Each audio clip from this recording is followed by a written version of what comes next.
Hello and welcome to Cage Fighting. It's your main man Andy Gillard here. Hope everyone's keeping well in the world right now. Hi everybody, Matt Guy here. Herbal tea in hand. I am in my late 30s. And there's nothing to follow that, is there? Hello, guys and girls. Fellas, how are we doing? If we had a good week? I'm nearly cast off, and I don't mean that in a spiritual sense or being exiled from my family. The cast on my arm's nearly gone, so I can finally drive an automobile again and have the freedom of the road. So I'm very much looking forward to. It's been relatively chilled, really. I mean, after Sunday's farce against West Ham, I've just until tonight I haven't had a drink and really done anything. Just sat around. Just having the easy life. Yeah, I like it. Very good. got a holiday to use. I'm going to use it. So, Oh, that's it, isn't it? You may as well. Right, so I suppose we better start talking about some film news. The biggest news since we last recorded one was that the Oscar nominations are out. Power of the Dog's got 12 nominations, followed by Dune, Belfast, West Side Story, all getting a shit ton of nominations as well. Was there any surprising entries or surprising snubs in this year, Stu? Pig? Yeah.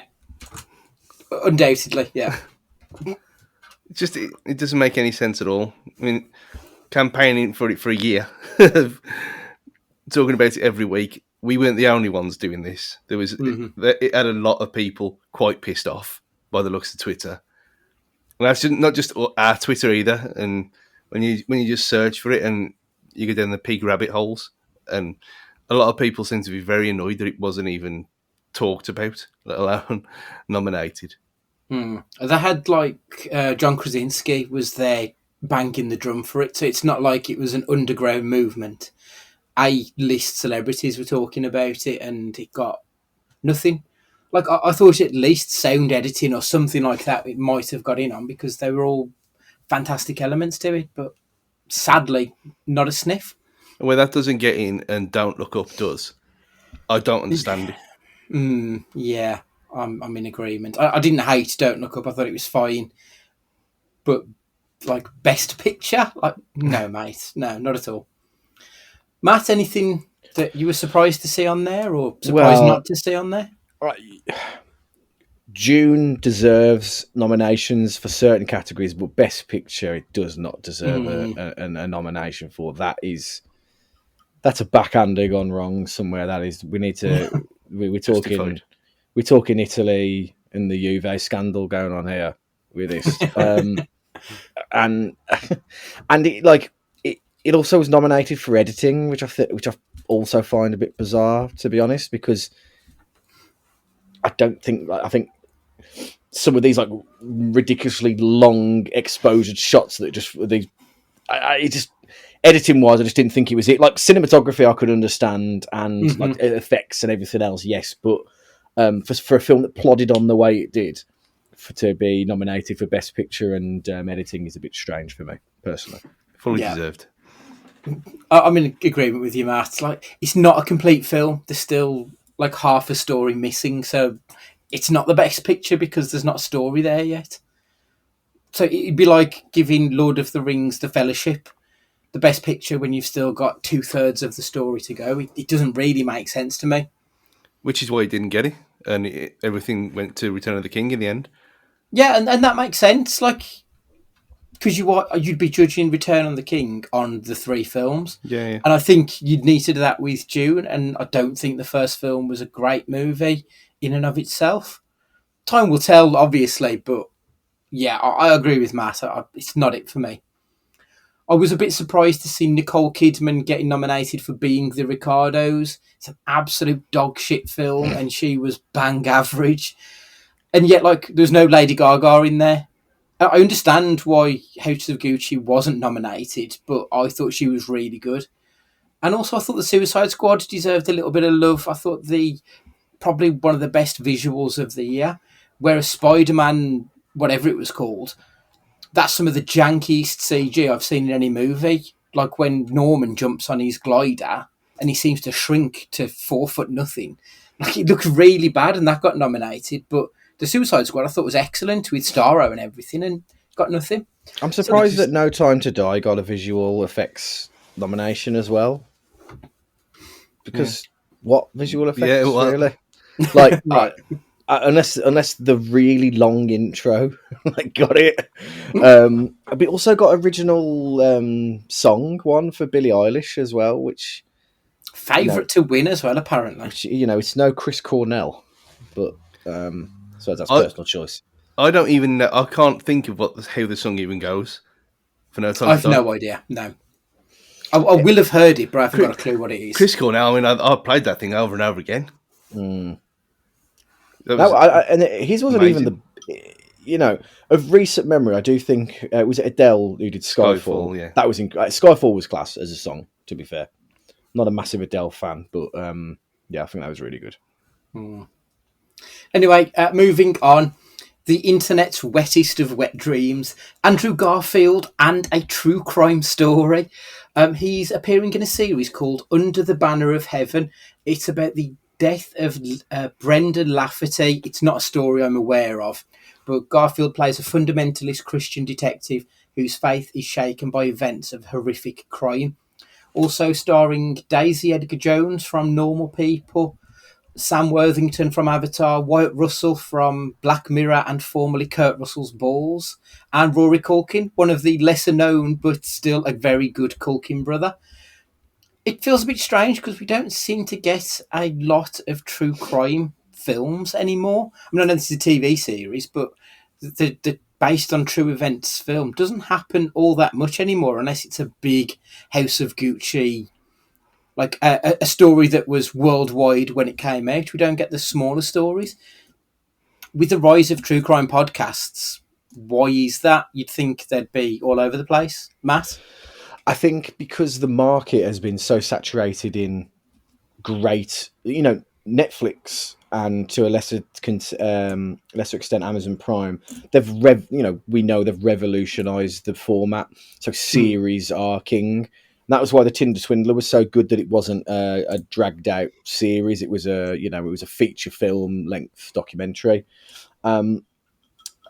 I think people just want to consume their things in smaller chunks these days, like that, and I think it serves well for true crime because you can cliffhanger it every episode if you want. A new case is developed. You know what I mean? Like something else has been found. There's been a shocking discovery. You can't really do that in film over a 2-hour period. It would be really jarring if they had like a sixth of the way through they had a cliffhanger. So I think that's why you don't get it a lot in true crime, if I'm honest. Which is good or bad, I suppose, depending on how you like to consume your media. And I think it's going to be after Making a Murderer. I mean, everyone went to watch The Staircase, which had already been out before it. Yeah. And you had that kind of boom effect, and people were loving it. And there's only so much crime that goes on. And I know we live here, but still, there's only so much content out there. So there's got to be, it comes to a stage where you ain't going to find anything that's hidden away anymore that people don't know the end of. So I think that's probably plays a part in it as well, because especially with, like you said, about the podcasts, I mean, how revolutionary true crime podcasts were at that time, a couple of years ago, and now it's like that horror podcast that I used to listen to that I've completely forgot the name of. That they turned that into an animated series based on Law, L-O-R-E, Law. That he turned that into a kind of animated 30-minute episode per week kind of animated thing. And it just didn't really work because it worked as a like supernatural podcast of ghost stories and terrible tales and things like that. So I think using up all the material and people changing to bite-sized stuff with cliffhangers like Making a Murderer was, you either go one or two ways, and it's weird. Yeah, it is definitely weird, but I think there is a lot of reasons why they've kind of petered out, but they have. Yeah, that makes sense. Also, TV series news, Futurama is coming back, returning to Hulu for 20 episodes, which I assume means we will probably get it on Disney+. which is great news. I really enjoyed Futurama. But what's not such good news is that Hulu will be recasting Bender after John DiMaggio confirmed he will not be returning. He stated it's all about self-respect, and honestly, if being tied to an industry that's become far too corporate and takes advantage of artists' time and talent.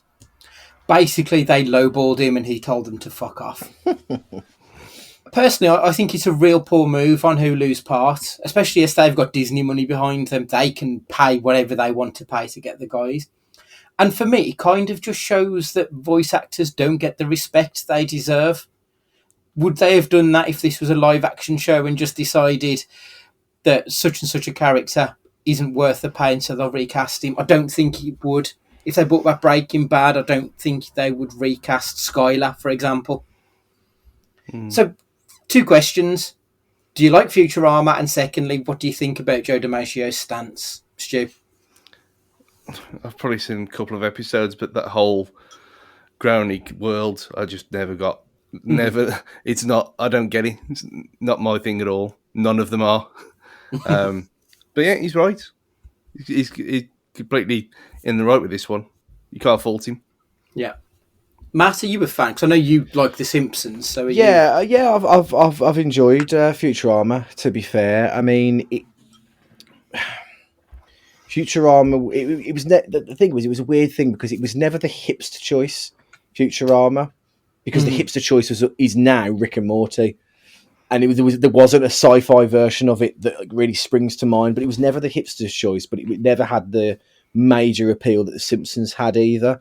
But because of that, it could explore things. It could touch on race, and it could touch on things like that very occasionally that The Simpsons never really did, other than very, very fleeting moments. I like Futurama, but I'm not obsessed with it. When it, I kind of checked out when it started doing things like A Beast with a Billion Backs or whatever it was called, and some of the specials. After those specials, I kind of checked out of it, if I'm honest. Same. The thing about DiMaggio is, it probably doesn't get the respect that he deserves. When you look at his actual credits, he's got an unbelievable career when it comes to games and animation and things like that anyway. So you'd think people should be fighting to pay him whatever he wants. You know what I mean? He's the standard in the industry in many ways, especially in the gaming community. But, he's obviously not short of a few quid himself. And if he can use that power that he's got to make a stand and make a point, I respect that massively. So well done to him. Mm-hmm. It's a bit like when they replaced Mark Hamill in Arkham Origins, because he wasn't the Joker, was he, in there? That was John DiMaggio in Origins, and that was a kind of, because it was a different studio, even though it was the same world. That was a bit weird, and it didn't really work, did it? And people hate that game. Yeah, it does have, like, the ones who love it are the proper sort of hardcore of it, but there aren't many. It's not the same, and without Hamill doing the voice, it's not the Joker, unfortunately. Sonic news. So we're still a couple of months away from Sonic 2. The Sonicverse will be expanding, so they've currently said that they will be doing a Sonic 3 and also a Knuckles TV series, currently slated for 2023. Thoughts on this, Stu? Yes. More. Just milk it for as long as you possibly can do. People love that first film. The reaction to the trailer for the second one was mental. Looking at the number of reviews that it had on YouTube. Just you don't want to just leave it there, especially with things as niche as this, and especially how long the Sonic movie's been in production hell for. Yeah, just bring it on. If it works, it works. If not, who cares? But at least they're trying and they're giving people what they want. So, Matt, do you think they could do like bring in Alex Kidd and all these other characters and do a Sega-verse almost? Yeah, because don't take this the wrong way. We are in the age of the man-child, aren't we? Let's be honest. Because kids aren't going to know these characters very well unless they're in Super Smash Brothers or something like that. but they're not the ones that pay for these platforms anyway. So fuck them. Do you know what I mean? Like, there are still plenty. For game properties and IPs, it's never been a better time to be a content creator for these, because the people that loved the games when they were little now have adult money. So they can spend on other things as much as they want and, subscribe to whatever platform they want to be able to watch it. So they'll never get it as good as this. So yeah, why not bring these characters into the world? Then you can license it and do what the hell you like with it and earn that cheddar. Yeah, absolutely. And you've got the, very cleverly as well, then put in Sonic, Team Sonic Racing for free on PlayStation Plus this month as well, which is clearly a thing of, this is Sonic's back, and then you get see the Sonic trailer soon. It's all very clever. They know they know the game they're playing, don't they? Yeah.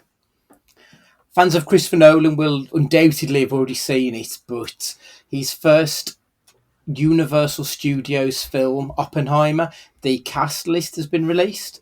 So David Dastmalchian from Suicide Squad, he is joining the cast, which already boasts Cillian Murphy for the titular role, Kenneth Branagh, Jack Quaid, Dane DeHaan, Josh Hartnett, Florence Pugh, Rami Malek, Benny Safdie, Robert Downey Jr., Matt Damon, and Emily Blunt.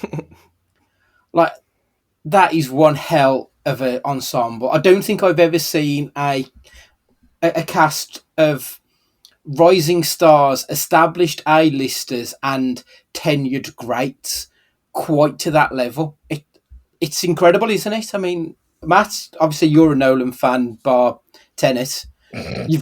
You've got to be intrigued by that cast alone, surely. You've got to, yeah. I mean, this isn't one to be sniffed at. You can only hope that every actor has his or her self in check and don't try and steal a scene and try and be trying to be the main event when they're curtain jerking at the start of the card. That's a very niche wrestling restaurant there. But you know what I mean? There's not going to be a lot of time for everybody there. So it's going to be strange to see, big established stars not potentially get a lot of screen time. It's a Nolan film, so it could be 3 hours long, that granted. But it's going to be, really looking forward to it. It's something. The thing is, with Nolan now, he's got himself established as an event filmmaker now.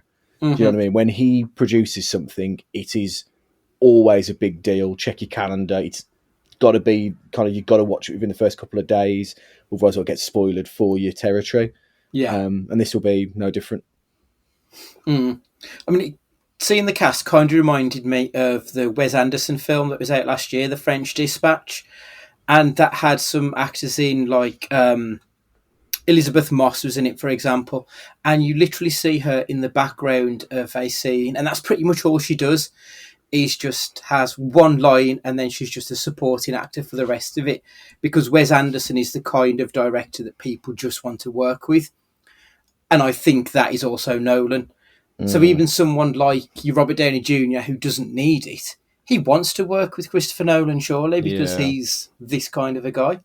And that's exactly what Cillian Murphy said there this week, where he said, I don't care what he wants me to do. He could just ring me up and I'll do 5 minutes. As long as he's got something for me to do, I'll work for him. And you think, well, fair play to you.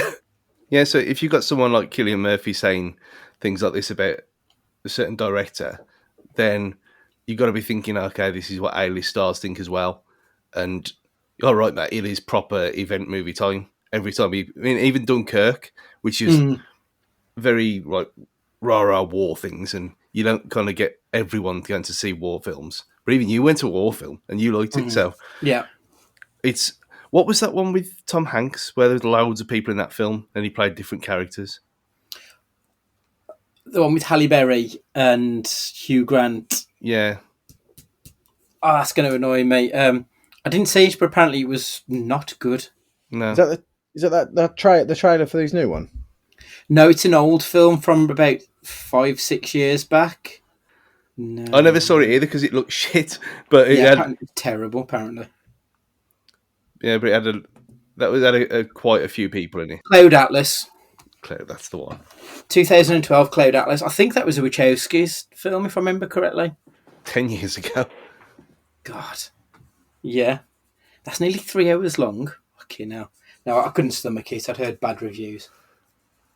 But yeah, it's that kind of thing, isn't it? The people just want to be there and be part of the what's going on, I think. And finally, A Quiet Place Part 3 has been given a release date for September 2023. Part 2 managed to rake in 300 million, and it was one of the first films to be released in cinemas post-pandemic. So obviously that was enough to convince the studios to let the story continue. Emily Blunt and the kids are going to be back. John Krasinski is going to be involved. No word on Cillian Murphy. But the other good news in that is that it's Michael Sarnowski will be directing. Obviously, the man behind our beloved Cage film Pig, finally getting a shot at the big time, which is kind of awesome to see. Stu, what are you thinking about that? Amazing. I mean, we were with. I think there was only us who knew who were talking about A Quiet Place. The first one, anyway, and the second one kind of suffered a bit because it was in the situation that it was released here and people weren't scared here like they were in America, and like no one went to see it over there, and it still managed to bring in this kind of box office. So yeah, spot on. That for him, it's rich reward to get a film like this in what's now a franchise, and there's going to be a Quiet Place game as well. That I don't really know much about that, other than that it's again, like we said earlier with Sonic, strike him while you can, and why not? But yeah, well, good luck to him. I can't wait. Matt, is this enough to convince you to watch A Quiet Place, even though it's a bit scary? I think so.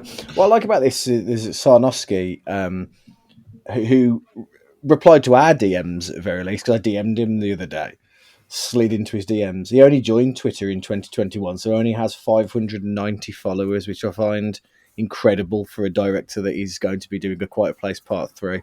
That's amazing. But he is verified ticked though, so he's obviously got friends in high places. When are we going to get our tick? That's what I want to know. Is that right? Wonderful. So that's the news. Matthew, have we had any listener questions? Boy, have we! Yes. So let's go for it. Quick fire. TK, you get to make a biopic about an actor, artist, musician on the great debate of art versus artist and separating a flawed person from the appreciation of their work. Who is your pick? Andy, I'm going to go for you first before Stu potentially gets us taken off the air. My first thought was John Lennon, because he's obviously lionised for his wonderful music, but away from that, he was a bastard to his first wife, and Julian, isn't it, is his first son. Like, he wasn't a good father. We know this about him. But that gets overlooked, obviously, one, because he was a phenomenal musician, and two, because he died before his time. So I think John Lennon could be a good exploration. There are many, many people who have been shits, but phenomenal artists. But I think Lennon could be a really good exploration of that. Yeah, absolutely. Stu, what are you calling the Gary Glitter biopic? You know what? Before he was caught, because there's no point saying before he did it all, because he's probably been doing it his entire life. Yeah. Before he was caught with all the nonsense, I mean, his work's brilliant. Let's just say what it is. It is brilliant songwriting, and the music's great and everything. And so the fact that some of it is still used now, kind of, it doesn't really matter. There were 12. It was all right. I think it actually would be a good, if you could somehow do it some way without being too bad, until you get to when it's, because you couldn't have a whole film of him messing with kids, could you? Fucking hell. But his life and the kind of the whole era of 70s like glam rock, and that could be quite interesting. But obviously you can't, because it's too controversial. So I mean, it's the easy choice, but it's got to be Michael Jackson, eh? Yeah, it is an easy choice. But then, it could be completely just glamorizing the man, or do you take it more down the trial of O.J. Simpson route and have it around the trial? You know what I mean? Like, do you take it up to the trials? Do you take it up to the This Is It? Was that the name of the tour he did where he died? You know, where do you go with it? There's such a story. Like, you could do a film on just his youth and how he was like bullied so much, and the Jackson 5 and everything. Like, there's such a story there to be told. It really is. So you're going to go with Ian Watkins then, surely, Matt? Yeah. Oh, not for me. Well, I was going to try and make a pun then, but I couldn't remember if it was "Shouting from the Rooftops" was the name of one of their songs. I think. Lost on me, but I only know a town called Hypocrisy is the only one I know. Yeah. To be fair, like, you've got your obvious ones, like, you know, Chris Benoit and the like. But like, he's not flawed. He wasn't flawed. He like murdered his family, so I suppose it's a bit more than flawed, I guess. It's funny because the first thing I thought about, and I think I've said it on this podcast before, is that they already did they already did Ali, or Ali, I should say. And painted him out to be generally, you know, the world's greatest boxer, which, you know, for many he was, but they did touch on the fact that he wasn't a perfect human being, which was good, even if you know, many people choose to forget that. Yeah, I think, you know, sporting stories, people that are in the limelight and things like that are always going to be good choices for these as well. But yeah, there's plenty out there. Let us know on the Twitter what you would have. Andrew Wright, what is your favourite movie with the word "the" in the title? That's such a difficult question because It is. I can't think of a single fucking one. Shaun of the Dead, of course, it's Shaun of the Dead. Of course, it is easy. Why did it take me that long to think of one? Well, by the time this comes out, it'll be The Batman, right? With any luck. Yeah. Well, he's got a good follow-on question, unrelated. Which movie X would you not want to be your ex? I mean, this could be like a Scott Pilgrim area for you, Andy. I feel like, because he's not particularly, you know, could be one of the many exes. Yeah, true. I was thinking more of the Bunny Boiler, but I couldn't remember the film, the Sharon Stone one. Oh, Basic Instinct, is that the one? No, you're thinking of Basic Attraction with Michael Douglas. Not Michael Douglas. Yeah, this is Michael Douglas, isn't it? Yeah, it is. Yeah, that's Glenn the Close. Bunny Boiler one. That's it, Glenn Close. Yeah, I mean that's kind of terrifying, isn't it? I'm thankful I've never had anyone quite that obsessed with me. Absolutely. Richard Hobbs wants to know, rank your live action movie Batman villains. So give me the top three, Andy and Stu. I want your three worst live action Batman villains. So my top three, I mean, it's got to be the Joker, Heath Ledger version for me. Far and away, he was the best one. In second place, I really liked Cillian Murphy as Scarecrow. I really like Cillian Murphy anyway. I think he's a very good actor.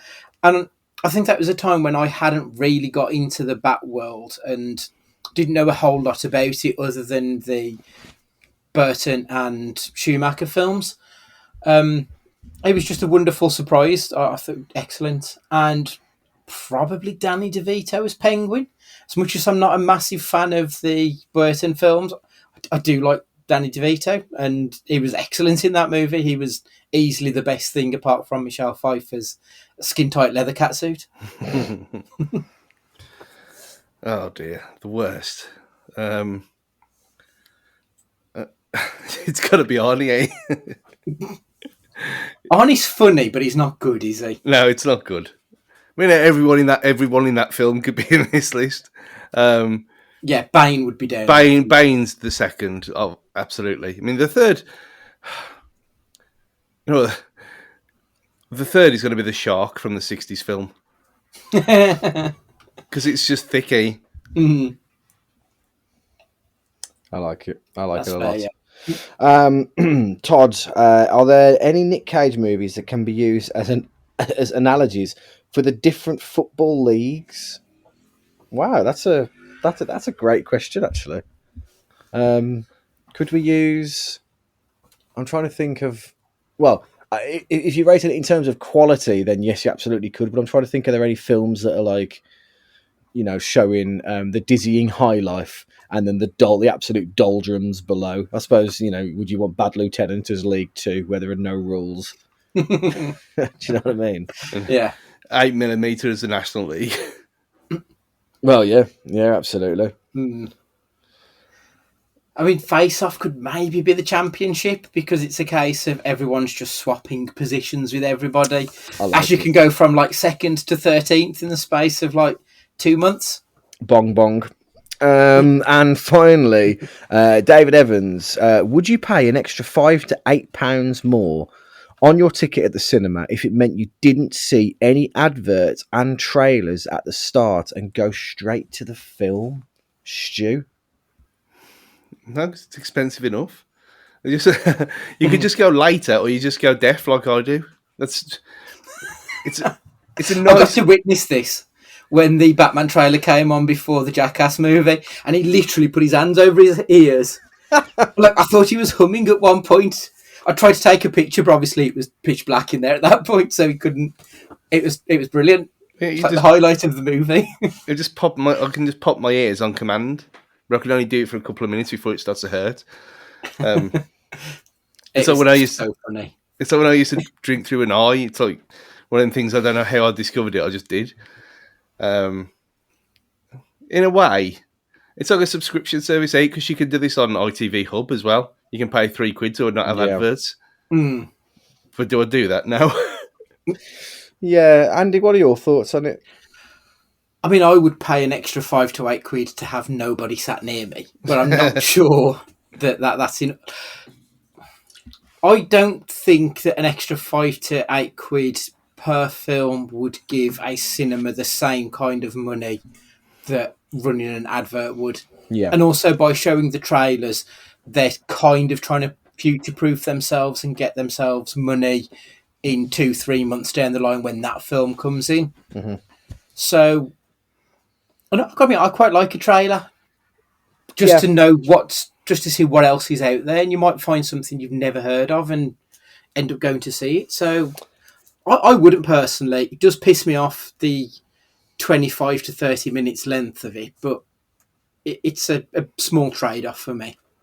Yeah, I mean, I could do without the adverts, but I like the trailers. But I do find the sitting there, the preamble of it all, I don't mind. But I just have a thing about tardiness. I don't like to be late for a screening because I don't want to be that person that's like in the dark trying to clamber his seat and like trip up and everything else and be Johnny come lately. So I've got to sit through it regardless anyway. But no, I like the trailers because I like to know what's coming up, and you know, I'm not going to be the one that's trawling YouTube for trailers. Like I need them to present it to me. Do you know what I mean? I'm not going to stumble across it myself. So yeah, I quite like it. Who trolls YouTube for trailers? Man, some of these there are dedicated accounts for trailers. They're huge, man. They pull ridiculous numbers. Yeah, the ones who do like the Watch Mojo scene by scene breakdown of them. You'll get ones that will go through each individual graphic on it and say, well, like the Doctor Strange one. If you look in the reflection of this mirror, you'll see fucking the fat kid from Spider-Man. Like, fuck off. But yeah, people obsess over these things. Not for me, but yeah, they do. Not for me either. Well, those are our questions for this week. So thank you very much for getting in touch. As always, answer it and we will come. That's not the phrase, but I'll just leave you with that image. Something like that. Lovely. Thank you very much. Right, Hot Take Corner. For the first time ever, the Oscars have done a fan vote for the best picture as voted by dweebs on Twitter. Is it just me, or is that pathetic? Or is that the best thing ever, to let the fans vote on someone to win the most prestigious award in film? Stu? I think doing it on Twitter was a bad idea. Of course. Because it can get kind of warped and everything. But say if they contacted, I don't know, say people who like films and not just to wind people up. Say, I don't know, like people who've got cards like we have for Cineworld. There's got to be other equivalents all over the world out there. So say if you're some kind of member of a cinema somewhere, you get a vote. Maybe there's something in that. At least then you're verifying who's doing it and whatever. And I don't think that's a bad idea because, like, we all I mean, even growing up, every year you think, oh well, the Oscars is just people voting for shit films that no one ever watches, and yet the popular ones never get talked about. So, and in this case, like Pig, what we talked about, Pig missing out, we would have all voted for Pig this year. So, you know, I know you're going to get the flip side of that people are going to vote for Uncharted, but it's the price you pay. I think films are supposed to be for everyone, not just a few wankers who get moist over silence. So just give the people at least a little chance. I mean, we could go like, there's got to be a way of going Eurovision about it and having like a, 8 weeks to go. Is that what it is? Yeah. You know what? We need to start promoting our Eurovision live special. You know how like we were live tweeting throughout Eurovision last year. That was fantastic. That was. I had a really great time. In fact, Stu, are you gonna have a party for it? 'Cause if you are, I want in. Possibly. We could do a watch. Yeah, we could have a watch along. Live stream and watch along. Oh my god! Yeah, Andy, you're playing. We'll see. You can't say you didn't enjoy it last year. It was great. It was fun. To be fair, it was fun, and it involved alcohol in it, and I'm game. Regarding the fan vote thing, we've said it before. Popularity doesn't mean quality. Take the WWE or take the FIFA franchise or anything like that. Popularity doesn't mean it's going to be any good. That being said, it doesn't necessarily mean that everything that's popular deserves snubbing either. But I think Stu's right. You've got to. How do you say this without sounding like some kind of vote suppressing Nazi? But you've got to find a way to, filter through the standing of certain films and their fan bases that will you see it on like posts on Twitter for football, like I don't know, Sky Bet, or someone will post something about a club and you'll just get Arsenal fans on it like a tramp on a bag of chips, or Liverpool fans that like there's got to be a way of like making it fair, I guess, because if it just becomes a popularity contest, then it will devalue it. But then I always thought that things like the Oscars, the people that want to win Oscars, the actors that want to win Oscars, they don't want public adoration, I don't think. They want public adoration in terms of spending the money to go see the film, so they get paid more for the next film. But they want the plaudits from their peers and contemporaries, not smelly Joe public. So if I was in an Oscar winning position, I would want the little people to love me. You just want to lord it over them? No, because I'm one of them at heart. So, who knows? It's never too late. But if I win anything, then it would be dedicated to the normal people, not the higher ups. What you're saying, Stu? Would you turn up to the Oscars in like t-shirt and jorts? If you get away with it, yeah. I mean, I wouldn't. I wear shorts to work when we're not allowed to. So they ain't told me that. They ain't told me now in 7 years, have they? So I'd wear what's acceptable within the boundaries. This is like Stu will be walking on the red carpet, and here we have Stu Hall, Best Actor winner, wearing Matt Allen tonight. I think my problem with the fan vote, what's the point in it? If realistically the most popular film is the one that's going to get the biggest box office at the end of the year. So Spider-Man No Way Home is going to be picking up $1 billion. Surely they care more about that than they do some pissy little Oscar. It's not really worth anything to me to have a fan vote. It's not the Academy voting on it. And yeah, the Academy are a bit stuffy, whilst they are trying to diversify and make things a little bit better. And you can see that from the list they have picked, in all fairness to them. Like, we've got several foreign language films, including a 3-hour long one, which apparently is a little bit dull. But I mean, a few years ago, that would never have got a look in because of it being foreign language on its own. So you can see that they're doing stuff, but for me, this isn't it. This isn't what it's about. Like, this is an MTV award, basically. That's all it's worth.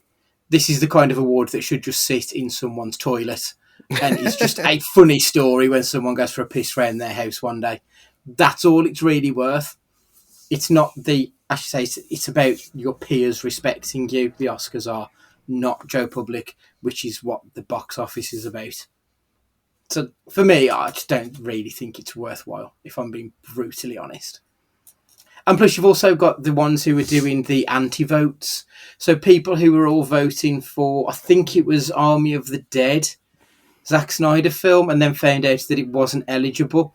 So to try and stop, I think it was Spider-Man from winning, they all started voting for some really awful Cinderella rip-off.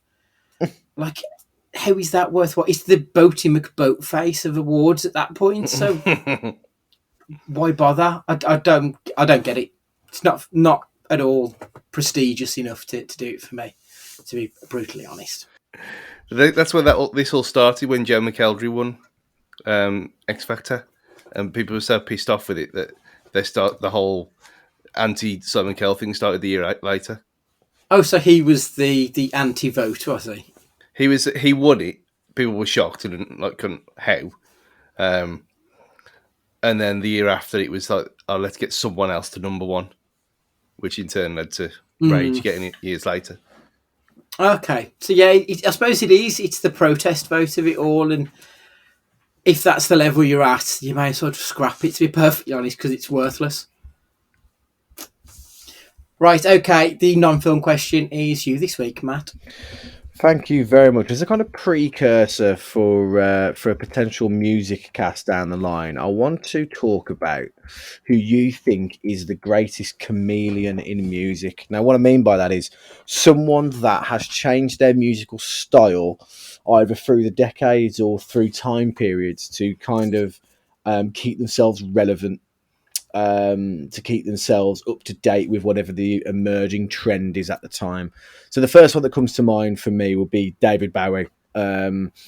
He went from, Ziggy Stardust, from 70s glam into when he was doing kind of China Dolls and things like that, which was really jarring, and going from being proud of being the uncool weirdo to then being a suit wearing, slick back haired synth kind of music, which was really strange, but it was in fitting with the times.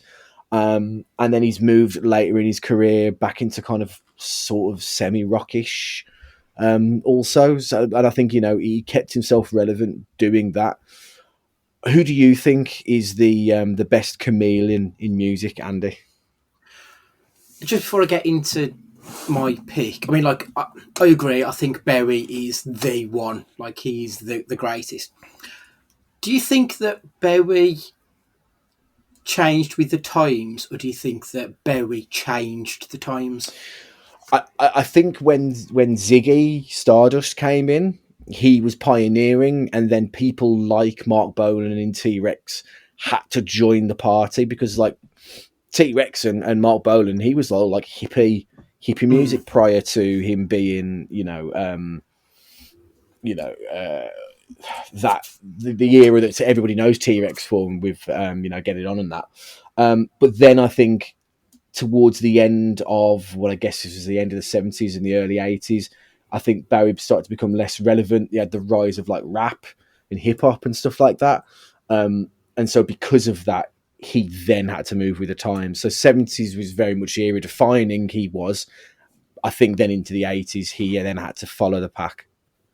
That makes sense, because I think around the early 80s, he went broke, didn't he, if I remember correctly? I think he ended up having to move in with Iggy Pop, and that's where he got onto the smack and stuff. So I think he was an innovator, and being the first doesn't usually pay. Being one of the later ones when it's popular is where the money's at, and I think he was ahead of everyone else, and I think that's part of where his financial issues, at least, came from. The answer I've gone with, because I didn't want to steal your thunder when you said you were going to go with Mr. Bowie, was going to be Bob Dylan. He obviously changed with the times. He was an influence on the Beatles, even though he was like 5 years younger than John Lennon. He was that great of a musician way back when, starting out with the protest music and then moving through into becoming electric, but still keeping it folksy. And then even through to the 70s and 80s, his sound evolved. I don't think it was wholesale changes, but he mellowed and became almost a Lothario when you listen to some of his, especially around the time of the In Blue album that he did. I can't remember the name of it. It was just after the affair that he had. Like, he completely changed who he was and became, and now he's become this traveling troubadour almost. And I don't think Dylan gets the respect for keeping with the times. I think a lot of people see him, especially as that protest folksy in the New York Village in the 60s, and people see a lot of that. Yeah, you're right. I think I've got a couple of contemporaries that I wanted to mention, but just in case Stu's going to mention them, I'll let him go, and then I'll give you the other ones I've got. It's very much not contemporary. Okay. It's three of them, Bee Gees. Good call. You go from quite kind of hippie kind of low rent, just average in the early 70s until they changed their own sound. And then you go to disco. And how'd you go from disco to things like Words? Even though that sound is odd, and no one else has done it probably for a reason, they sound unique, but their songs are very, very different.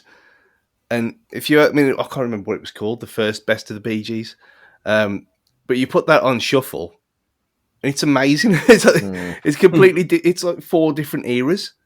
And again, they didn't obviously define anything, and they move with the times as well as doing their own thing. But I just thought they were geniuses. And it's kind of uncool to say anything good about the Bee Gees in 2022, but who cares? It's funny that because ABBA are very much, I wouldn't say move with the times, but they what's interesting about ABBA is their songs became more serious and less Europop the more they understood English, because it wasn't their first language. Like, the more that they got a grasp of the English language, the more that they could express themselves artistically and talk about heartbreak and how the whole band was falling apart. It was a right shit show. That their songs then became these like more deeper, somber, meaningful songs, and it wasn't no longer kind of, Dancing Queen and that kind of stuff. I mean, if you listen to The Day Before They Came, and they reference, is it EastEnders they reference in it, and like kitchen sink drama, and they have these elements to it, it's completely different to that poppy disco-y fluff that they did way back when. So yeah, they definitely went on a hell of a journey. ABBA did. The other ones that I was going to mention, the Arctic Monkeys, I think, have done a very good job of evolving their sound. I'm not a massive fan, especially from probably the second album onwards. I think that they lost me. And the other two that I wanted to mention were Lady Gaga and Taylor Swift. I think the way that they've evolved and kept both of them, without alienating their fans or the critics, and people still adore them. Like, Gaga started off as, it wasn't throwaway pop, but it almost was throwaway pop. It was almost like a Madonna pastiche. And then it evolves through like this sort of rocky, punky sort of out there sound, and has come out the other side. And now she's more than a musician. She's a Renaissance woman almost. And I think if you look at Taylor Swift, and she started out as this really melodic country stuff that you would probably find on VH1 at like 2:00 in the morning, that would just be nice background music. And now she writes songs for a generation almost. And if you listen to Folklore, it's an exceptionally good album, and it's almost Dylan-esque back in the 60s, to bring my point full circle. Well, the thing is about Taylor Swift is you see where it can go horribly wrong in like Shania Twain coming out of that country world, alienating your audience completely by becoming more pop. But then the country world doesn't want her anymore, as is what happened for a period of time for Shania Twain. So it does kind of, it's dangerous. It's a roll of the dice sometimes. You don't want to piss the people off that got you there in the first place. But you know what? That was similar to when I went to watch Feeder at the Civic, and some of their early stuff I hadn't listened to. I only knew them from things like When Just a Day and all that stuff, like the second album onwards. And I was amazed how kind of hard their original music was. It was like it was proper Yeah. rocky compared to like the indie kind of indie pop fluff that it turned into later on. So you had two different fan bases there, like people who love the original stuff going absolutely crazy, and I was like looking around thinking, I didn't sign up for a mosh pit at Vida. It's coming out of the blue. Yeah, very different sound. I mean, to end it on more kind of my kind of bag. So not probably. They've gone through so many changes in terms of like their musical style. But I think I attribute that more with age than anything. So at first it was, they weren't new metal. People think they were new metal because they had a DJ, but they weren't new metal. They were they were thrash and all sorts. Then it got very dark around the second album, and it got more just out and out, just heavy metal. Then it started getting to like melodic into albums 3 and 4. Then going into like the newer stuff now, it's a bit more not experimental, but it's a bit more like they just do what they want now. They've got loads of money, so it doesn't really matter. They can make that troubling album like the Arctic Monkeys did with their latest one, where they just want to just do one for them. So yeah, I mean, there was some real. I mean, I could talk about this stuff all day, so I won't. But yeah, there were some real massive changes in like artists' catalogues, and Stu, like you say, actually, if you just listen to a best of, you can have like a proper whirlwind ride, can't you? Unless you put Oasis on, it's all the same. Brilliant. Right, okay. So what have you been watching lately, Matt? So I finished the part 1 of Ozark Series 4. Really enjoyed it. Found it difficult after the first episode because I didn't think the recap really gave a lot back, and it had been a while since Series 3. But the series ended fantastically. Bateman is just so good. He's just so good in this straight-faced role. There's an element of comedy in his character, but just from his reactions, nothing from what he says. You can still see him as a funny guy, but in a massively serious world still. There's something there. I watched episode 1 of Peaky Blinders as it released as time recording last Sunday, so a few days ago. Didn't realise how difficult it was to understand Cillian Murphy in this. I was literally like, had my head to the telly. I couldn't understand a word that was going on. And again, it was one that it took me a bit of time to kind of remember what was just going on with this show. It was all a bit confusing for me, if I'm completely honest. And maybe I needed. I don't think you should have to do lots of research for a new series, but I felt like I needed to. And finally, I started playing Elden Ring, which is the new kind of Dark Souls series. And I've never played a proper I've played a Dark Souls game, but I've never like played it for more than kind of an hour. And I'm just struggling, man. Like, I'm not saying I need my hand holding in games, but I realise that I need a lot of supervision when it comes to. I thought I was like really good at sandbox games where you can just go out and do your own thing, but nah, like there's no help with this whatsoever. You just let out into the world, and if he dies, he dies, and I've died a lot. That sounds so off-putting. Yeah. Like I'd give up after like 30 minutes of that. So like I'm at the point now where I'm not. I can hold my own, and I'll beat like a semi decent boss, but then I'll get killed by like a crab outside because I've got no health, and this little crab will just pinch me on the Achilles, and I'll die. Yeah, I'm not. I don't like Stu warned me. He basically said to me, like, why punish yourself is essentially what you put in the group. Yeah, and that's exactly what I've done. I'm punishing myself every time I play it. Yeah, which now you can switch to Guardians because it's on Game Pass soon, and a nice fun adventure. Which is I've nearly done with it now, sadly. But yeah, you said about Peaky Blinders though. I am gonna, because I haven't watched it yet. I'm gonna do a recap of each season because it's been so long, and it's got to be. Need to, yeah. It's got to be 2 or 3 years ago. This is what we said with Line of Duty as well, because it was so long since the season before happened, or series before happened. Unless you're a lunatic and you remember everything, you're gonna forget things, especially with how these shows are kind of staggered anyway. So I know last time BBC did have recap videos on their own YouTube channel. So, but there's bound to be fan ones anyway. So I might just do that and spend a couple of hours just doing last time on and season 1, 2, 3, 4, whatever, all the way through before I start this one, because it's too special to miss out on. But, yes, it is. It is. You can. He's for everyone at home, and he's frowning like he's just caught his ball sack in a mousetrap. The thought of watching Peaky Blinders, which is obviously very silly of him. Yeah, I mean, I've been watching after having it for a long time and not getting around to it. Succession, which is fucking outrageously good, and it is possibly the best sensible TV show I've seen for a long, long time. And you're talking West Wing, Sopranos level of superb TV. And it's HBO, so you know what you're getting there. But just the writing, the characters, everyone. And I did think the whole Kieran Culkin thing was going to be off-putting, but it's not at all. And he's perfectly cast. He's perfectly cast for what he is. Again, spoiling something that's like 4 years old at this point, but I've watched the first 4 episodes of season 2 now, and it's just getting better and better. That's been one that's been on my list.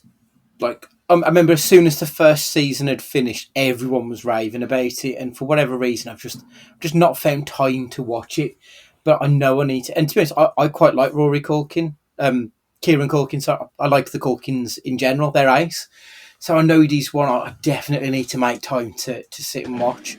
So is it just the 2 seasons that have been complete so far? I think there's 2 episodes of season 3 to go. I think. Right. But yeah, I'd get. I know you said it's going to be like The Sopranos when you never got round to it, but it's on. They're only 10 episodes. Just get on it as soon as you can. I mean, it's not even. It's not like the ones that you'd think. Like Brian Cox is obviously brilliant, as he always is, but it's the lesser ones who you don't know really who they are before. Okay. They're all on the same level. Like no one is below a 9 at any point. Okay, it's incredible, and it's one of them rare things that we've said over and over again, where it's one of them things where you put your phone down, or you turn your phone over, so that you no distractions whatsoever, and you just concentrate for an hour. And it's just superb. I mean, other than that, I finally got around to watching House of Gucci last night, and yeah, it's all right. It wasn't what I thought it was going to be. I think I was lured in by the trailer. It's fun, silly bollocks, and that isn't the film the trailer sells you, is it? No, not at all. And so it was probably because I wasn't in that frame of mind yesterday to watch it like that. And as soon as they started talking, I thought, what the hell is this? Where these accents come from? And so I just had a quick look at that. Oh, okay, it is intentional. And then I kind of enjoyed it a bit more. But yeah, it was not where I thought it would be at all. Another reason to avoid trailers at all costs. And probably pay the £5 that Dave asked a bit earlier. What I thought was interesting, I was looking at like some of the reports for who they thought should have got Oscar nominations. And so many articles for like Variety, they were all saying Jared Leto was like cruelly snubbed. Are you fucking kidding me? That's the worst performance of the year. It was awful. It was fun, but it was not good. It's clearly a piss take.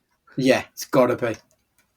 But the way he ended everything was like "Mamma Mia," and I like putting emphasis on every word at the end of every sentence. Yeah, it was Mario Brothers in the game. It's me. It was abysmal. Yeah, it was something else. That was. Is that everything, Stu? Yeah, because well, I'll mention it next time when I've watched more of it. So yeah, okay, for now. Cool. Okay, I'm deep into the Oscars challenge swing. I've got two films left to watch before the ceremony. Parallel Mothers and Drive My Car, which is the 3-hour foreign language film that I really just don't want to watch, but it's got to be done. How many are there in the Oscars challenge? Is it like 147? Something No, like well, right. So I've got my list here in front of me. So I want to make sure I've watched all of the Best Picture, Director, Actor, Supporting Actor, Actress, Supporting Actress, Adapted Screenplay, Original Screenplay, Cinematography, Animated. I wanted the documentaries, but I can't find one of them, so I'm going to put that on the back burner. So altogether, there are 1, 2, 3, 4, 5, 6, 7, 8, 9, 10, 11, 12, 13, 14, 15, 16, 17. There's 18 films that have been nominated for all of those categories, plus another 5 for the animated films. So luckily, because of having the Cineworld card, I'd seen half of them already, but I had like last week off, so I just ploughed through a shitload of them in one go. So yeah, that's what I've been doing really, was just making sure I'd caught up on a lot of them. I've watched Luca, which wasn't that good, and like it's not as good as Ron's Gone Wrong, but I fucking bawled my eyes out at the end of that film. I was like embarrassing, ugly crying at the end of it. It was so moving, but the journey to that point wasn't that impressive. So I'm a bit surprised that one's been nominated. that was one I forgot about. Encanto. Disappointed, which I didn't. Obviously, the songs were class. Obviously, Yeah. I was just a bit bored, and I think it might have been bigged up a bit too much, and I went in expecting a bit too much of it. But it's rare that I've come out of a Disney Pixar film and felt like that afterwards. It's always like, oh, that was fun, but it's just so could have done without that, really. It was good, not great, I thought. Yeah. I enjoyed it, but yeah, for me, I still think, the Mitchells versus the Machines might be the one for the animated. Is this the one that Dave was talking about? It is really good, and it's the guys who did Spider-Verse. It's brilliant. Really, really good. What else have I watched? I also watched The Lost Daughter, which is a Netflix film, which is up for Best Actress and Supporting Actress with Olivia Colman and the girl whose name I forgot. Really good film. Really enjoyed it. Maggie Gyllenhaal was the director. I really love Olivia Colman. She's become the actor that I will watch in absolutely anything. She's always fantastic. Really enjoyed it, and it's about a girl who goes missing, and then they manage to find her, and Olivia Colman's character is dealing with all of her past baggage on her divorce and life with not caring for the children she had. Really moving, really eye-opening, wonderful. And the other thing I wanted to mention was a film called Coda, which I hadn't even heard of until seeing it on here, which is a film from Apple TV Plus. And CODA stands for Child of Deaf Adults, if I remember correctly. Yeah. So it's about the story of a girl who discovers her love of music and her relationship with her family, where her mom, dad, and brother are all deaf people, and how she has to balance helping them whilst helping herself and living her life. It's one of the most moving films I've seen in the last 12 months. It was so impactful. And the guy who plays her dad, Thomas Kotzer, I think his name is, he's up for Best Supporting Actor. And he absolutely blew me away. He was incredible. I was so impressed with his performance. I didn't know this guy. I'd know pretty much everyone else who was in this movie, but he was a new face to me. And he was superb. Such a moving film that had real heart to it. You properly rooted for the girl at the centre of it all. It was a brilliant movie. But because it's on Apple TV, not many people have even heard of it, let alone seen it. I'm amazed you haven't seen this, though. It's properly up my street, isn't it? Yeah. I mean, I thought you'd be hanging a bit at the back of this on that opening weekend. I mean, especially with the Ted Lasso subscription, and you couldn't move for it being advertised at the top every week. And whenever I went onto Apple TV, it was literally straight onto Ted Lasso, ignore the rest of it. Yeah, because I watched this after that one on Amazon, Sound of Rock. Yes, yeah. and I was saying in a deaf vibe that niche that is. But yeah, I saw it through that, and I thought, okay, I'll give this a try. And I must have mentioned it last year. So I must have done. I don't remember, but yeah, it was Yeah, brilliant. it's great. Yeah, I'm really glad that it's got a bit of Oscars love because I think his performance was exceptional. So yeah, brilliant movie. I'd thoroughly recommend that to everybody. It was brilliant. So first question then is mine this week, and I want to know who is the best actor with whom you share the same front name, Stu. I haven't got one, have I? There is none. Are there no Stuarts or Stews or? No, not really. There's one. I said a lot on IMDb earlier about this because I've been racking my brain for a week trying to think of it naturally. There's Stuart Wilson in Hot Fuzz. Okay, I know. Yeah, I recognise his face. That is him. So I'm going to cheat and go with my middle name. So then it's going to be Kenneth Branagh. So I win. Yeah, that is a good one. To be fair, yeah. Matt, Kenneth. I'm not laughing at the fact that it's Kenneth. All I can think about is in Peep's show, Mark's 9-inch dildo. My associate Kenneth. Well, for a while, I did change it, and at uni I went by Kenny instead of Stu for a few weeks. Yeah. how have we never heard that before? I don't know. I don't know if Goldie knows that one actually. Did people call you Kenny? Yeah, because it was the start of a new year, and they asked me, and I said, "Oh, go on, call me Kenny if you want." And it was when I went. Yeah, it was when I went back because I left, and then I went back, and they asked me my name, and they said, "Well, what do you want to be called?" And I said, "I'll call me Kenny," as a joke, and it kind of stuck. So then people were calling me Kenny for a few weeks, and I thought, "No, this is too weird. I don't like this." But then the whole when I joined the Fancast, that's why it was got abbreviated to SK because of obviously the other one, and yeah. So technically, yeah, I have been called Kenny at some point. So Kenneth Branagh, Tenuous at best, that really, but we take it. I've got a few more choices, thankfully, but I've gone for Matthew McConaughey, just because there's something hypnotic about the way he speaks that really makes me listen.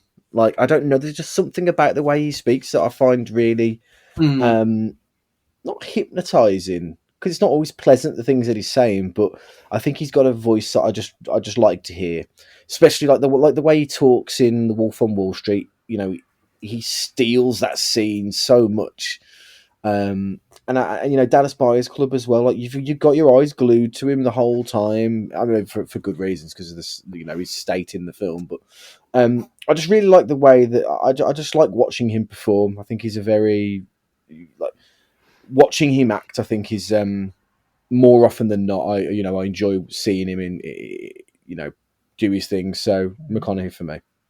You know what? And I said about TV that you put your phone into. True Detective season 1 is probably the last time something was as good as Succession is, and McConaughey in that was his drawl in that series. Yeah, there's something about it. I don't know what it is.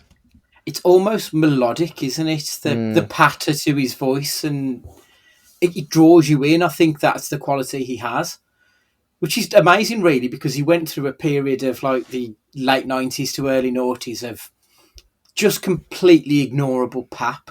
Oh man, like How to Lose a Guy in 10 Dates territory. Yeah, I know exactly what you mean. But going into kind of like Interstellar and things like that, and even the Gentleman, like in more recent times, you know what I mean? Like he's just someone that I just like to watch. I like to see him, give his chops on film. Yeah. When I asked the question, I thought I'll have a look and see who I can actually pick from, and I realised that's real slim pickings for Andrew or Andy's. So I've got two really. I've got best and favourite, I suppose. Like, I like Andrew Lincoln, but Rick Grimes went wayward quickly, and his character in Love Actually was a 30-year-old trying to date a 19-year-old who was married to his friend.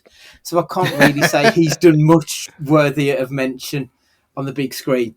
So I think the best is probably Andrew Garfield. He's actually matured into a really exceptionally talented actor, especially when you watch like Tick Tick Boom and The Eyes of Tammy Faye. He's a really good presence in movies, but he's definitely not my favourite. My favourite would be Andy Samberg. Like, he's an actor, a filmmaker, a musician, a writer. He's a renaissance man. He's got a bit of everything. Like, musically, obviously, it's very much comedy, but he's got chops in that world. He's actually quite a talented musician, surprisingly, because what he does is very niche. I was convinced you were going to say Andy Garcia. No, that's no. Andy Not for Serkis. Well, I do like Andy Serkis, yeah, but again, he's fine. I never dislike him in anything, but I wouldn't say I've ever raved about a performance. But with Sandberg, like, you've got, so the list here: Hot Rod, King, great comedy that again nobody's ever seen. Pop Star, Never Stop, Never Stopping. Brigsby Bear, Palm Springs. He produced and wrote on most of those films as well. And of course, he was Jake Peralta in Brooklyn Nine-Nine, which is one of my favourite US sitcoms of the 2010s. So I think he's a real underrated all-rounder, to be honest, Andy Samberg. I think he's excellent. I don't think he gets the love on these shores either because we don't digest Saturday Night Live on these shores. But in America, they fucking go mad for that. And he was a huge part of that with The Lonely Island. Yeah. I mean, Dick in a Box is a fucking hell of a song. And he won a Grammy for that, if I remember correctly. So it's on his way to getting the EGOT. I don't know why no one's ever took that up just to put it on here. Or Saturday Night Live? If I remember correctly, they had it on like Comedy Central or something like that for a very short period of time back in the late 90s, early noughties. And I assume it got no viewers, and that was why it didn't last. But you are right, yeah. And they used to have Letterman on ITV too, the day after it was out over there, obviously, not at the same time. And I used to watch it pretty much, not every night, but at least 2 or 3 nights a week. Mm. You are right. It's a weird thing that this country is completely overlooked. You think other than now there's no Heartbeat anymore, you'd think put it in Saturday Night Live on Sunday night when there's fuck all else to do. You'd think it'd be a great thing to do, wouldn't you? But no. Mm. Yeah. Right, so that's me. Matt, your question, please. So, I want to know. I mean, I've forgot. If I'm being completely got this bit out. Hangover, Matt. Hangover. Yes, film. well, yes. I've had a brain hangover. What I want to know is what is your favourite go-to Sunday hangover film? Now, what's important about this is I need to tell you the time of the day you're going to be watching this film as well. Okay. Because by the afternoon, by the evening, that hangover might be gone, so you can stomach something maybe a little more hardcore. I'm talking 1 PM here. So you've only been up a couple of hours because you've been at Planet till 4 or 5 in the morning. You can't eat anything yet, but it's 1 o'clock and you just need to put something on the telly just to see you through for the next few hours until you feel human again. What are you watching, Stu? The main problem with this is that I don't really get hangovers, do I? And when I do, I never put anything on just in the background. It's always something. Especially on a Sunday, like in the bad days when I'd be absolutely wrecked beyond belief, and I'd get up, I'd have a tomato and basil cup of soup and a cheese spread sandwich and a coffee, and then I'd be all right for a bit, and then I watch goals on Sunday. So that's what I used to do. But in the times when I've not been at home, it's been this film more than twice, which is quite worrying. And it's Chitty Chitty Bang Bang. Oh, wow. That's far too happy.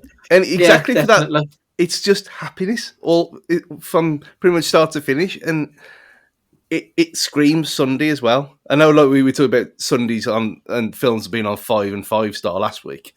But that film just screams Sunday, like Mary Poppins used to as well. There's just something about it, and even now, God knows how many years after it came out, it's still put it on. Yeah, it looks terrible now, but it makes me smile. So I think that's kind of the objective. Fair. Yeah, fair. Andy, what would yours be? When I started making a list before whittling it down, I realised that all of the films on the list, they were either Kevin Smith films or they were Matt Stone and Trey Parker films. That's literally all the films on my list. But then I realised I went through a period of time, like I'd get back from Blast Off or wherever, then put a film on, and it would always be Chasing Amy, Clerks, Dogma. So I don't think it would be the Kevin Smith films. It would probably be Basketball, if I'm being honest. Okay, interesting. I love Basketball. It's one of the worst films you'll ever see, but it's absolutely superb. Have you ever seen it, Matt? I've seen it once. Many years ago. I probably didn't appreciate it at the time. In the whole Kevin Smith universe, I probably need to watch now in my more senior days, because when I watched it at the time, I never really got it. That's fair. But yeah, I love Basketball. So it's a film about Matt and Trey just play these two losers who, rather than try and play 2-on-2 basketball against these two studs, make up a game where they basically play horse, but change it to baseball rules. And then it goes from being something played in backyards to this league that takes over the whole of America. And you've got Jenny McCarthy and Carmen Electra, and it's just fucking absurd. It's such a really ridiculously fun comedy that doesn't get the props it deserves. It kind of gets a little bit ignored. It's not challenging in the slightest, and that's what I want when I'm hungover. I want something that I can just giggle along to. I don't have to process anything. And if there's someone getting bullied and beaten up, all the better. So, yeah, Basketball for me is the one. Yasmin Bleeth as well. Yasmin Bleeth. Fuck you know. So mine is a film that I can put on at any time, or I can miss because I've had to have a 15-minute emergency disco nap. And that would be Liar Liar. The Jim Carrey film, because there's something very safe about Liar Liar. There's something. It's always on. If it's not on ITV3, it's on ITV4. If it's not on ITV4, it's on ITV2. And there's always funny moments in it that you know are coming and it's recitable, but you can jump in at any time and not like have to have watched any of it. Like you could watch the last 20 minutes and you'd still enjoy it. You can watch the first 15, still enjoy it, then go to sleep and be sick on yourself. Like it's like it's not like my favourite film of all time by any stretch of the imagination, but on a Sunday when I just need like Stu said, I just need a ray of happiness, Jim Carrey is there for me when I need him the most. I was certain you were going to say This Is Spinal Tap. I don't know why I thought that was going to be your go-to. I did think that, but yeah, I mean, I don't have it in me to turn it up to 11 when I'm hungover. Yeah, that's fair. Right then, Stu, your question, please. In the wake of Mark Hamill's appearance in Book of Boba Fett a few weeks ago, is this right now that characters that are so set in the past, or that the actors playing these characters are so old now that they have to be digitally altered to look like they're the younger selves? Or should we just recast them at this point? Because I didn't think it looked that bad at all this time with Luke in that show. I thought it was okay. I thought it was perfectly fine. And then the mannerisms were there and the kind of the tone of voice was still there. But some people would absolutely outrage. So should they just give it to Sebastian Stan like people were crying out to? Or is this acceptable now that the technology is nearly perfect? Matthew? I solely think it's down to budget and time that can be spent in the editing suite, because when it works and it works fine and it's almost seamless, then yeah, but when it's jarring Christ, does it become jarring? Like, it can really stand out like a sore thumb, and you're no longer talking about the scene or you're just talking about the horrible look of a character. It depends as well. That if it depends if you're going soft reboot or you're where you are. If you're trying to like revitalize a franchise, I think recasting is probably the way forward because you need a clean break in some scenarios. But when you've got like Star Wars, when you've got such an active and passionate fan base, and you've got all of this canon behind it, there's no problem with it because it didn't look bad. But it's a tough one. If it's going to look shit, don't attempt it because it will take you out of the scene completely, and then that becomes a bigger issue then. Yeah.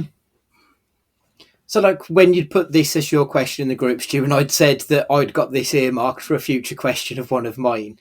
Mine was more about using the likeness of a dead actor, thinking about Peter Cushing in Rogue One. And that's basically where we're at now. If you need Chadwick Boseman in a film, you can now have Chadwick Boseman in a film. And I don't think that's right, if I'm being honest. Like, there are opportunities for other actors to go out there now and make a name for themselves. Why couldn't you have cast Sebastian Stan as Luke Skywalker? You haven't cast Mark Hamill as him. You've cast the ghost of Mark Hamill's youth as him. Like, it's not right. And yeah, it may look a little bit different, but at the same time, we know where we are in the world. And yeah, you want to be immersed in what you're seeing on the screen, but you know that what you're seeing on the screen isn't real life. It is a TV show, a film, or whatever it is. So I don't think it's right that we can now literally recreate people from the grave and put them onto the TV or cinema screen. I think we can do better than that. And I think people can make a name for themselves by doing it. And you're now just limiting the pool. So now we can have your stars from the 40s, 50s, 60s coming back and doing films. So where's it going to stop? It's all about marching forward, not constantly looking back behind us, I think, personally. So I would rather they avoided it, personally. I think the Boseman thing's a good point, actually. I mean, if... So the owners of the estate, which is a terrible term, but if his family sign it off and they need a way to get around this problem now, that how do you get rid of Black Panther to move on? If it was a single scene where he's, I don't know, he falls over and breaks his arm or whatever, and chooses to retire, just out of argument's sake, and they have him back, and it's synthetic voice of his and whatever, just to pass the baton on, I think that'd be okay, because it's not going to be there all the time, is he? Which is, I think, what they've done with Luke in this, because we've got the fucking Solo film that recast 2 characters already in the same Star Wars universe, and no one really cares about that, because I liked that film, and I thought he was all right. It gets shit on quite a lot, but it wasn't bad. But they've already done it once, and I think if they just had little glimpses of Luke like this, it's not as bad as having. And I don't think they'd be able to afford it, really, just to have it a whole show of Luke Skywalker now from looking like he did 30, 40 years ago. I think that's impossible. But I don't mind it when it's bite-sized like this. The Leia stuff was nonsense in Rogue One. There's no need for that at all. At the end, you could have just showed the back of her like you did before it faced, and ended it there. That would have been fine. But using it sparingly, I don't have a problem with it. If you're going to go further than that, then I think that's when it goes too far. Well, yeah, because I mean, I read the other day, was it Christopher Nolan? There's a director who is thinking about recreating Bullet, the Steve McQueen film, and bringing that character back. What's to stop someone casting Steve McQueen as Bullet in that film now? Like, yeah, I wouldn't want it, like you say, if it was going to be the star of the movie. I don't think it would be fair. Good question, though. I quite enjoyed thinking about that as a thought experiment. Right, okay. Quick quiz time. 1-star Amazon reviews. I've got 3 for each of you. Matt, easy one to kick off, possibly. There was no witch. I'm unsubscribing from Amazon Prime. There was no witch. Oh. I don't know. There was no witch. I know from Amazon Prime. Not the witches. It wasn't the witches, no. Stu, to steal. Is it the Witch Mountain film? No. It's the Blair Witch. Oh, you never see the witch? Yeah, of course. God, I'm thinking. All I could think. Oh, I couldn't stop thinking of Scarlet Witch, and I was like, no, it's not that. And then I couldn't get that out of my head. No. Oh, I feel stupid now. Stu, this is horrible. Not at all how it is depicted in the Bible. I don't think you'll get this. Oh dear. That terrible Noah's Ark film from a while ago. No, it's not. Matt? Passion of the Christ. No. It is The Hunger Games Mockingjay Part 1. Nice. Okay, Matt. It's disappointing. Animals simply don't talk or sing. Sing. No, it's not. Oh, Zootopia? No, it's not. Unfortunately, it is The Lion King, 1994. Oh. Stu, there are no wolves in this movie. The Dances with Wolves. It's not.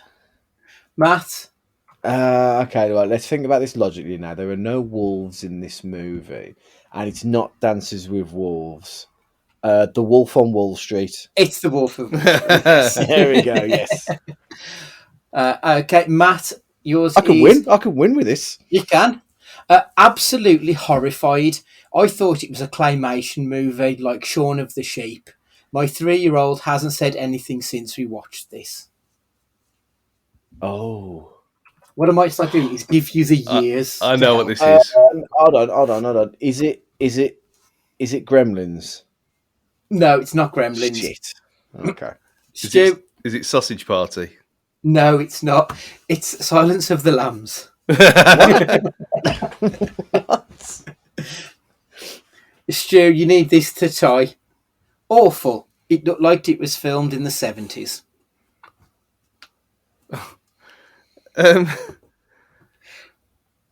This could be anything. Probably something from... Think of the kind of idiot who posts on Amazon. Again, it could be anything. It's filmed in the 70s. I don't know. Schindler's List. Why not? No, it wasn't. Matt? Boogie Nights? No, it was Star Wars A New Hope, which was filmed in the 70s. So, Matt, you've won 1-0. With 1 point. Yeah. Yes, I love it. That's how we like it. Yeah, next time, if I give you the years, maybe that might help narrow we it probably down won't. slightly. Maybe not. Right, okay, so that's us done this week. Next up, we'll be reviewing Vampire's Kiss. You'll know the memes for this one. They're everywhere. Right, so this is available to rent or buy from Apple. I would not recommend separating with your hard-earned money on this one, unless you want something that is completely off-the-walls madness. You can completely ignore what I've just said. We've had an 11th hour change of heart, and unsurprisingly, we'll be discussing our review of The Batman next week, and we'll be reviewing Vampire's Kiss 2 weeks later than originally planned. Please make sure that you're following us on Twitter and Instagram at CageFightingPod, and our email is cagefightingpod@gmail.com. Please make sure that you're subscribed, and if you could rate and review, we would love you forever. Thank you once again for your time this week. For this week, Matt, would you like to say goodbye? Take it easy, everybody, and stay safe out there in the world. Kenny, would you like to say goodbye? Oh, I was trying to think of a Kenny Rogers song. No. See you later. Love you all. Ta-ra. And it's goodbye from me, and remember, be excellent to each other.